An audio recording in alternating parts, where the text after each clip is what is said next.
کی توبہ کو قبول فرماتے ہیں۔ اب سوال یہ ہے کہ کب تک توبہ قبول کی جاتی ہے، کتنا وقت ہے ہمارے پاس؟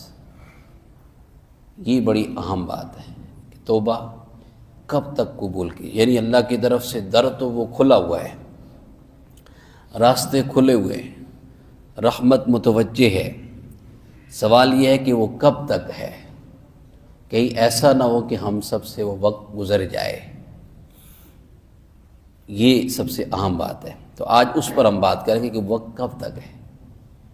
وہ قرآن پاک کی آیت، اعوذ باللہ من الشیطان الرجیم، بسم اللہ الرحمن الرحیم، انما التوبۃ علی اللہ للذین یعملون السوء بجہالۃ ثم یتوبون من قریب، بے شک اللہ کی طرف سے توبہ قبول کی جائے گی ان لوگوں کے لیے یعملون السوء بجہالۃ، جنہوں نے گناہ ناسمجھی میں کر لیے، ثم یتوبون من قریب، پھر وہ قریب ہی توبہ کر لیتے ہیں، فاولئک یتوب اللہ علیہم، بس ایسے لوگوں پر، ایسے لوگوں کی توبہ اللہ قبول فرمائیں گے۔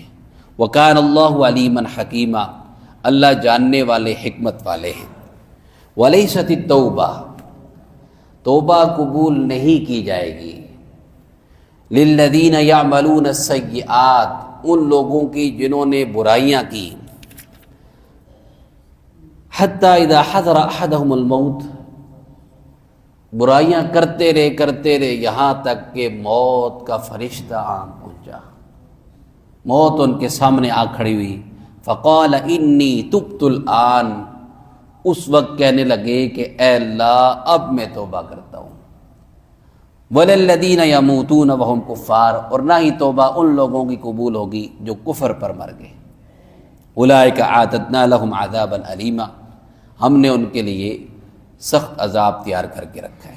اب یہ قرآن کی آیات، دونوں آیات سے بالکل بات واضح ہو گئی کہ توبہ ہم قبول کرتے ہیں ان کی جن سے گناہ ہو جائے تو جلدی وہ توبہ کر لیں گے، اور پھر فرمایا کہ ان لوگوں کی توبہ قبول نہیں کریں گے کہ گناہوں میں مبتلا رہے یہاں تک کہ موت سامنے آ گئی اور تب یہ کہے کہ اللہ ہم توبہ کرتے ہیں، یا یہ ہے کہ جو کفر پر جو مر گئے ان کی توبہ قبول نہیں ہوگی۔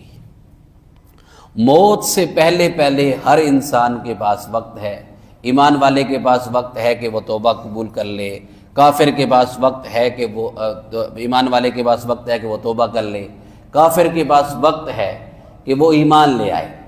لیکن جس وقت موت کا فرشتہ سامنے آ جاتا ہے اور انسان کے سامنے آخرت کے احوال شروع ہو جاتے ہیں، اس وقت میں انسان آخرت کے فرشتوں کو دیکھ کر اور اسی طرح آخرت کے احوال کو دیکھ لینے کے بعد اللہ کے ہاں نہ توبہ قبول ہے نہ ایمان قبول ہے۔ فرمایا کہ اللہ رب العزت ایمان غرغرہ، یعنی جب انسان کی یہاں روح پہنچ جائے تب تک ظاہر فرشتہ جب ناخن سے شروع کرتا ہے روح نکالنے تو تب تک انسان اس کو دیکھ لیتا ہے۔ اب اس وقت میں جو بندہ توبہ کرے گا، فرمایا کہ اس کی توبہ قبول نہیں ہوگی۔ اب وہ میرے دوستو ہمارا کب وہ وقت آ جائے گی، کسی کو کوئی پتہ ہے؟ کب یہ حالت آ جائے، کب یہ کیفیت آ جائے؟ اس وجہ سے توبہ میں فرمایا کہ جلدی کرو۔ اللہ کہہ رہے کہ میں توبہ قبول کرتا ہوں، لیکن ساتھ وقت بھی بتا رہے ہیں کہ اس سے پہلے کر لو۔ اب ایک تو یہ کہ ہمیں پتہ ہو کہ ابھی ہمارا سال باقی ہے، ابھی ہمارا مہینہ باقی ہے، ابھی 6 سال 10 سال 50 سال باقی ہیں، پھر تو بات ہے۔ لیکن ابھی ہمیں پتہ نہیں کہ ابھی یہ آ سکتا ہے لمحہ، تو پھر بتائیے کہ توبہ کے لیے انتظار کرنا چاہیے۔ اور اس سے پہلے ایسا وقت ہے کہ اللہ رب العزت ایسی دعا، ایسی توبہ کو قبول فرماتے ہیں۔ اس پر چند واقعات، 2-3 واقعات مستند واقعات ہیں۔ بخاری شریف کا ایک واقعہ مشہور ہے، آپ حضرات نے اکثر سن رکھا ہوگا۔ ذرا یہ دیکھیے کہ یعنی یہ جو چانس ہے زندگی والا، یہ ایسا، وہ کہتے ہیں ایسا گولڈن چانس ہے کہ اس میں آپ ہر طرح سے اللہ کو منا سکتے ہیں، لیکن بس آپ توجہ کریں اور آپ تھوڑی سی اللہ کی طرف رجوع کریں۔ بنی اسرائیل میں ایک شخص تھا، اس نے 99 قتل کیے اور اس کو احساس ہوا کہ مجھے توبہ کرنی چاہیے، اور وہ نکلا لوگوں سے پوچھتا ہوا کہ اب کیا حل ہے۔ ایک راہب کے پاس پہنچا، عبادت گزار کے پاس، اس سے جا کر کہا کہ میں نے 99 قتل کیے، کوئی معافی کیا کوئی راستہ، کوئی توبہ کا کوئی راستہ؟ اس نے کہا تو نے 99 قتل کیے، تجھے نہیں معاف کیا جائے گا۔ اس نے اس کو بھی قتل کیا اور کہا کہ 100 پورے کرتے، 100 پورے کیے، لیکن دل کے اندر پھر بھی ایک بات ہے یہ جو بیٹھنے نہیں دے رہی، احساس ہے کہ مجھے توبہ کرنی ہے۔ حدیث مبارکہ میں آتا ہے کہ پھر اس نے آگے ڈھونڈنا شروع کیا، تو کسی نے بتایا کہ فلاں جگہ پر ایک عالم ہے، اس کے پاس جاؤ، اس سے پوچھو، تو اس سے جا کر یہی بات کہی کہ میں 100 قتل کر چکا ہوں، اب بھی کوئی توبہ کا راستہ ہے؟ انہوں نے فرمایا کہ بالکل ہے، تم توبہ کر لو۔ اس نے کہا کیا راستہ ہے؟ انہوں نے فرمایا کہ انطلق الی ارض کذا و کذا، فلاں بستی کی طرف چلے جاؤ، اور کہا کہ فإن بها أناسا يعبدون اللہ فاعبد اللہ معهم، وہاں لوگ اللہ کی عبادت کرتے ہیں اس بستی میں، تم جا کر کے ان کے ساتھ شامل ہو جاؤ۔ ولا ترجع إلى أرضك فإنها أرض سوء، اپنی بستی کی طرف لوٹ کر نہیں آنا، یہاں ماحول اچھا نہیں ہے۔ کل یہ بات ہوئی تھی نا توبہ پر، کہ توبہ کے سچی توبہ کی علامت یہ ہے کہ آپ ان مواقع کو، ان جگہوں کو، ان افراد کو آپ چھوڑیں گے، اس کو سچی توبہ کہیں گے۔ ابھی یہ دیکھیں حدیث مبارکہ سے اس کا ثبوت مل رہا ہے یا نہیں مل رہا؟ یہ بخاری کی مستند روایت ہے، اور اس میں یہ ثبوت مل رہا ہے کہ اس کو جو توبہ کے لیے کہا جا رہا ہے، اس میں یہ کہا جا رہا ہے کہ آپ اس بستی سے نکل جائیں۔ ظاہر ہے جس ماحول میں وہ نوجوان، یا جس ماحول میں، ظاہر ہے جو بندہ اس طرح کے وارداتی ہوتے ہیں ان کی پوری ٹیم ہوتی ہے، جب تو ان کے ساتھ ہوتا ہے تو وہ انسان اس سے نکل نہیں سکتا ہے۔ اب اس کو کہا کہ آپ ان بندوں کو بھی چھوڑیں اور آپ ان بستی کو چھوڑیں، اور جائیں، جا کر کے آپ اس بستی میں چلے جائیں جہاں اللہ کے نیک بندے ہیں، جہاں عبادت ہوتی ہے، تو وہاں آپ چلے جائیں۔ حدیث مبارکہ میں یہ اس طرف چلا گیا، جا رہے راستے میں جاتے ہوئے اس کی موت آ گئی۔ اب موت کے وقت میں، اب یہ توبہ کرنے کے لیے راستے پہ نکلا ہوا ہے، اب راستے میں اس کی موت آئی۔ اب رحمت کے فرشتے بھی آ گئے اور عذاب کے فرشتے بھی روح قبض کرنے آ گئے۔ رحمت کے فرشتوں نے کہا کہ یہ توبہ کی طرف بڑھ رہا ہے، اس بستی کی طرف چل نکلا ہے، اپنے اس بستی کو چھوڑ آیا ہے، اس وجہ سے اس کی توبہ قبول ہو گئی اور ہم اس کی روح کو قبض کریں گے۔ تو عذاب کے فرشتوں نے کہا کہ اس نے اب تک کوئی نیکی نہیں کی، یہ وہاں تک پہنچا نہیں۔ حدیث مبارکہ میں آتا ہے کہ اللہ رب العزت نے ایک فرشتہ انسانی شکل میں بھیجا، اور اس نے ان کے درمیان فیصلہ کرنا چاہا، کہا کہ فیصلہ کراؤ اس سے۔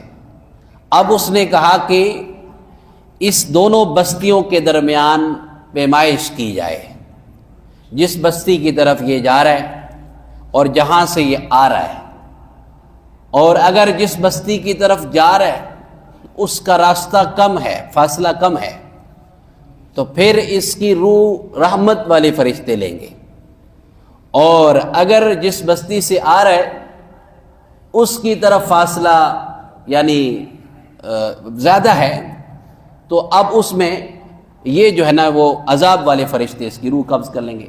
اس کی پیمائش کی گئی، جب اس کی پیمائش کی گئی تو جو بستی جس کی طرف وہ جا رہا تھا اس کی طرف ایک بالش فاصلہ اس کا کم تھا، تو اللہ رب العزت نے حکم دیا کہ رحمت کے فرشتے اس کی روح کو قبض کر لیں۔ اور بخاری ہی کی روایت میں یہ الفاظ موجود ہیں کہ اللہ رب العزت نے اس زمین کو حکم دیا، جو زمین نیک لوگوں کی بستی کی طرف تھی اس کو اللہ نے حکم دیا کہ تو سکڑ جا، وہ کم ہو گئی، اور وہ جو دوسری طرف جہاں سے آ رہا تھا اس کو اللہ نے حکم دیا کہ تو لمبی ہو جا، وہ بڑھ گئی۔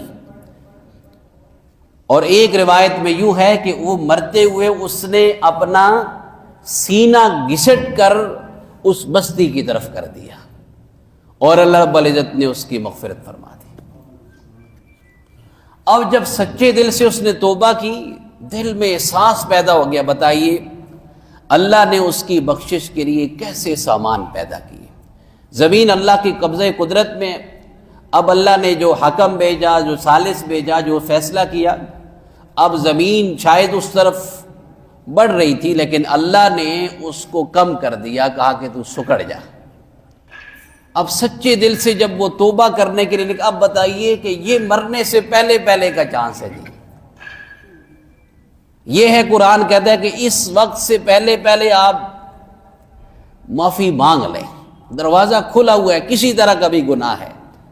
ابھی اپنی جگہ پر یہ گناہ، اس کی طرف بحث آ سکتی ہے کہ 99 قتل یا 100 قتل کا کیا معاملہ ہے، لیکن آپ اس معاملے کو دیکھیے کہ اللہ رب العزت نے اتنے بڑے قاتل کو، اتنے بڑے مجرم کے لیے جب وہ سچے دل سے اس بستی کی طرف نکلا تو اللہ رب العزت نے کیسے اس کی مغفرت کی اور مغفرت کے کیسے اسباب پیدا کر دیے۔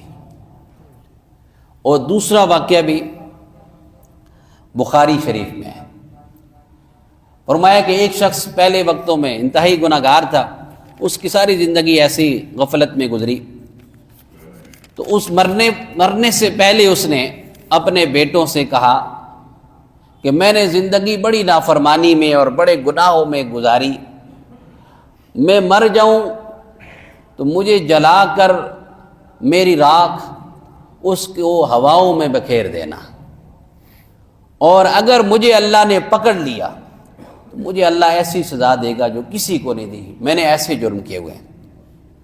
اب یہ خوف کی کیفیت ہے، رجوع کی کیفیت ہے، جیسے کل بات ہوتی ہے رجوع سچے دل سے، اور توبہ میں پھر وہی بات آ جائے گی ایندم علیہا، پہلی شرط کہ اس پر ندامت ہو، پشیمانی ہو۔ اب یہ دیکھیے کہ یہ جو اس کی کیفیت ہے مرتے وقت کی، اس کی ندامت کی کیا کیفیت ہے، یہی توبہ ہے کہ نادم ہے، اور اپنے بیٹوں سے کہہ رہا ہے کہ اگر مجھے اللہ نے پکڑ لیا تو مجھے اللہ بہت سخت سزا دے گا، اس وجہ سے جب میں مر جاؤں تو مجھے جلا کر میری راکھ کو ہواؤں میں اور اسی طرح دریا میں بہا دینا، کچھ کو بکھیر دینا ایسے ہی اڑا دینا، اور کچھ کو پانی میں جو ہے نا وہ بہا دینا، تاکہ مجھے اللہ پکڑ نہ سکے۔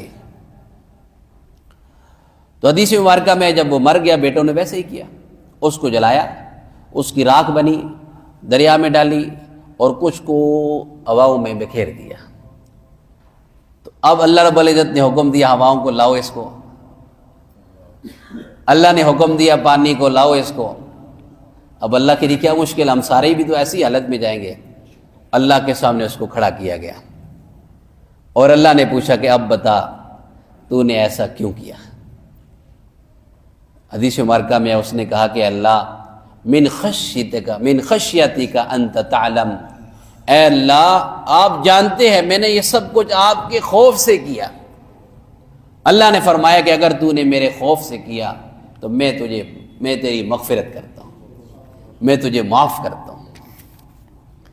صحیح حدیث مبارکہ میں یہ واقعہ۔ اب یہ بتائیے کہ مرنے سے پہلے پہلے آخری لمحات میں بھی اگر یہ رجوع اور یہ توبہ اور یہ کیفیت انسان کو حاصل ہو جائے تو اللہ رب العزت زندگی بھر کے ایسے ایسے گناہوں کو بھی، اب بتائیے کہ پہلے کے 100 قتل ہیں، اب دوسرے کی ایسی زندگی ہے کہ اب اس نے پتہ نہیں کیا کیا گناہ کر رکھے ہیں کہ وہ کہہ رہے کہ اگر اللہ نے مجھے پکڑ لیا تو مجھے ایسی سزا دے گا جیسے کسی کو نہیں دی۔ اب پتہ نہیں اس نے کیا کچھ کر رکھا تھا۔ یہ کب کی بات ہے؟ یہ مرنے سے چند لمحے پہلے کی بات ہے، اور یہی قرآن کہتا ہے کہ یہ وقت آپ کے پاس ہے، مرنے سے پہلے پہلے یہ موقع ہر ایک کے پاس ہے، میرے آپ کے پاس ہے۔ ابھی بتائیے کہ وہ جو گناہ اس نے کر رکھے ہیں اور دوسرے شخص نے جو گناہ کر رکھے ہیں، الحمدللہ ہم میں سے کوئی ایسا نہیں ہوگا۔ اگر اس کو اللہ معاف کر سکتے ہیں، ہمیں کیوں نہیں اللہ معاف کر سکتے؟ اس کے لیے اللہ کی رحمت کے در کھولیں۔ ہم تو نبی پاک صلی اللہ علیہ وسلم کے امتی ہیں، ہمارے لیے تو اللہ کے حبیب صلی اللہ علیہ وسلم نے جو سفارشیں کر رکھی ہیں، جو دعائیں کر رکھی ہیں، ویسے معاملہ پہلی امتوں کے ساتھ تو نہیں تھا۔ اب بتائیے اگر پہلی امتوں کے ساتھ یہ معاملہ ہو سکتا ہے تو ہمارے ساتھ کیوں نہیں ہو سکتا؟ لیکن شرط وہی ہے کہ رجوع کرنا ہے، توبہ آپ نے کرنی ہے۔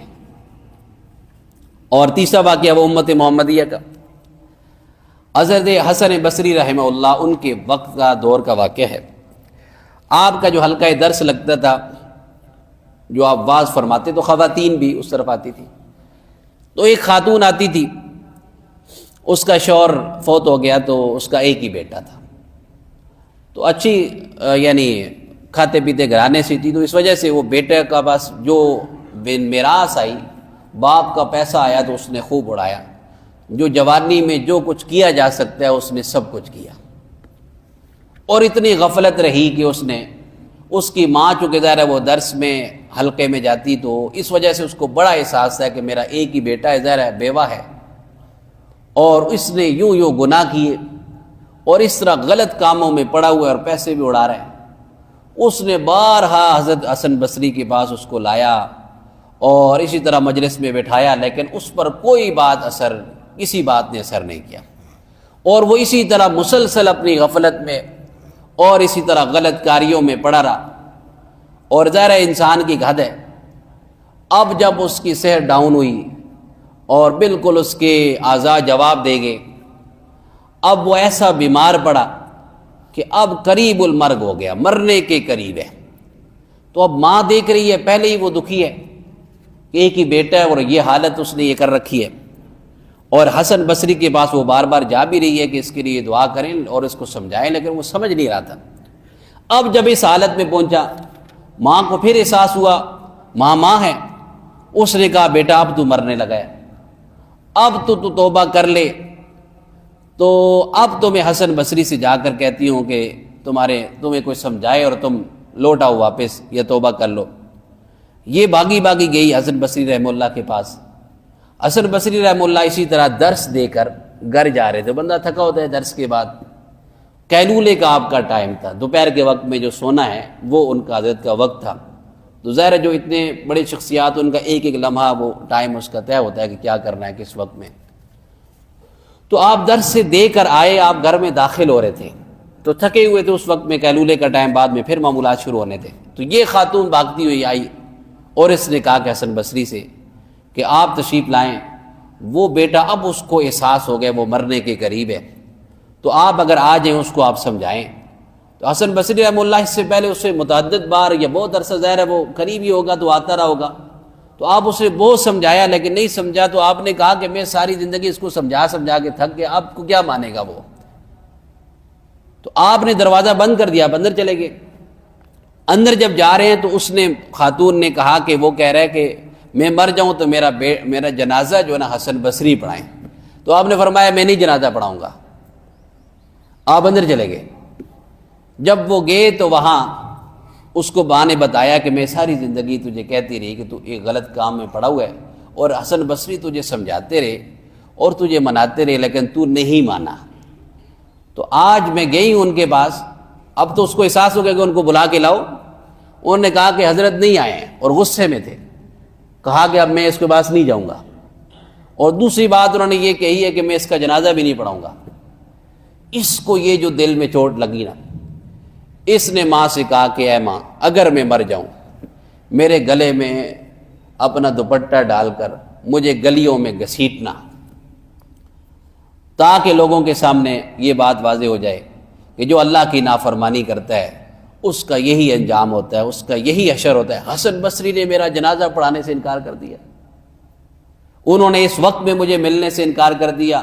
اپنے اوپر افسوس کرنے لگا میں نے کیسی زندگی گزاری، یہ افسوس کر رہا ہے۔ اسی دوران اس کی وفات ہو گئی۔